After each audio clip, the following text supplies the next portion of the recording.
Hello बच्चों, कैसे हैं आप सभी। मैं गुरुजी की क्लास में आप सभी का स्वागत करता हूं। बच्चों,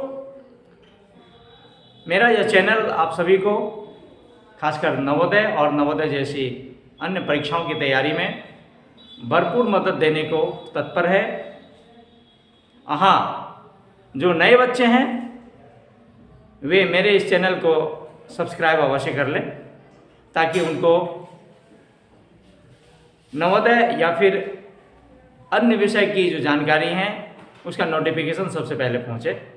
आइए, मैं आज गणित विषय पर लाभ हानि अध्याय को लेकर उपस्थित हूं और इसके कुछ सवालों को हम लोग देखेंगे और मैं पूरा कोशिश करूंगा कि आपको यह सवाल चुटकी में आसानी से समझ में आ जाए। चलिए, पहला सवाल हमारे सामने है कि महेश 300 रुपये की वस्तु को 40% लाभ पर बेचता है, तो विक्रय मूल्य क्या है। बच्चों, कल की क्लास में हम लोगों ने देखा था कि जो लाभ हानि के जितने भी सूत्र हैं मैंने लिखाया था और उस पर कुछ जो साधित प्रश्न थे मैंने हल भी करवाया था। तो सूत्र को मैं पुनः नहीं लिखूंगा, आवश्यकता अनुसार मैं उस सूत्र का प्रयोग करूंगा, आप समझ जाएंगे। या फिर आप चाहें तो मेरे इसी चैनल पर उपलब्ध इससे पहले के जो वीडियो हैं उसका आप एक बार अवलोकन कर लें, तो आपको सारी बात समझ में आ जाएगी। चलिए, आते हैं हम लोग। महेश 300 रुपये की वस्तु को 40% लाभ पर बेचता है, तो विक्रय मूल्य क्या होगा आप जानते हैं। विक्रय मूल्य बराबर होता है क्या, अगर लाभ की स्थिति बनती है तो विक्रय मूल्य बराबर हो जाता है क्रय मूल्य जोड़ लाभ। बच्चों, एक चीज यहां और है, लाभ आपका रुपये में नहीं दिया हुआ है, प्रतिशत में दिया हुआ है।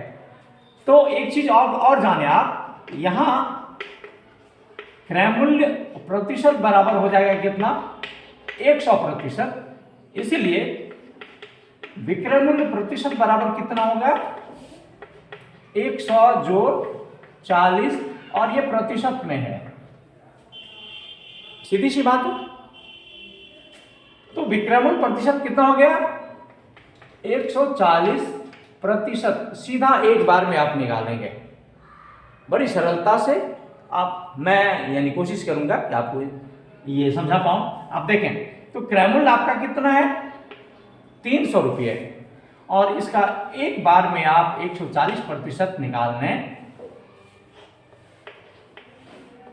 ये 2 शून्य समाप्त हुआ, 14 तिया 42, और एक शून्य भी है, इसको भी आप रखें, और इतना रुपया एक बार में आपका उत्तर आपके सामने है।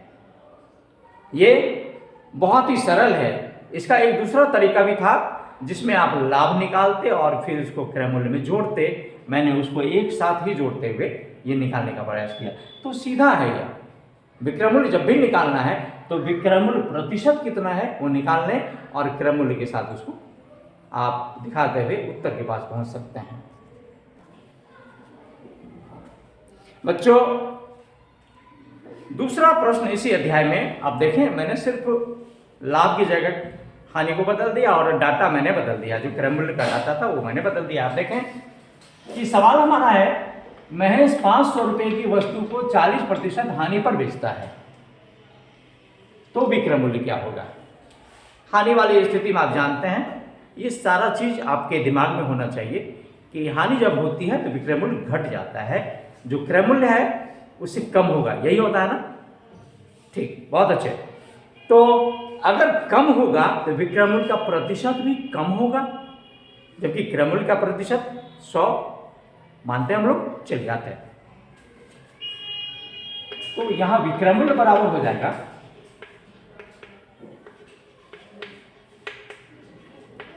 क्रय मूल्य घटाओ हानि, और क्रय मूल्य कितना है यह आप सीधा निकालें। यहां पे विक्रय मूल्य प्रतिशत बराबर क्रय मूल्य घटाओ हानि का प्रतिशत, सीधा निकाल सकते हैं।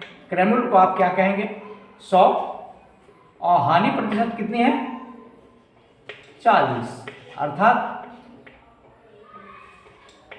60% जिस वस्तु का मूल्य 100 रुपये होगा उसको 60 रुपये में अगर बेच दिया जाए तो ये 40% की जो हानि है ये स्पष्ट होगी। चलिए आते हैं, अब हम लोग विक्रय मूल्य सीधा निकालेंगे। 60% किसका? क्रय मूल्य का। तो क्रय मूल्य है कितना? 500। सीधा सवाल और सीधे हम लोग आंसर पे चलेंगे। 500 को सिर्फ 60% से यानी 60/100 से गुना कर देते हैं। ये दो शून्य और ये 2 शून्य समाप्त है। आप समझ रहे हैं इसको? अब इसको गुना करना, देखिए शून्य वाले मामले में गुना करना बड़ा आसान है। 6 × 5 30 और एक शून्य जो बच गया है इसको भी आप रख लें, कितना रुपया? यही आपका आंसर हो गया। बहुत सरल है बच्चों। आज का तीसरा सवाल है कि एक व्यापारी अपने सामान को बेचकर 25% का लाभ कमाता है, तो उसका क्रय मूल्य बताएं। यानी विक्रय मूल्य है ये, विक्रय मूल्य बेच लेता है तब उसको 25% का लाभ हुआ है, तो कितना में वो खरीदा होगा ये निकालना है। तो क्रय मूल्य बराबर क्या होगा? यहां एक बार थोड़ा सा सोचें कि विक्रय मूल्य लाभ के साथ है तो कितना हो गया? लाभ के साथ अगर विक्रय मूल्य है तो क्रय मूल्य से ज्यादा ही होगा, तो तब ये हो जाएगा क्रय मूल्य प्रतिशत बराबर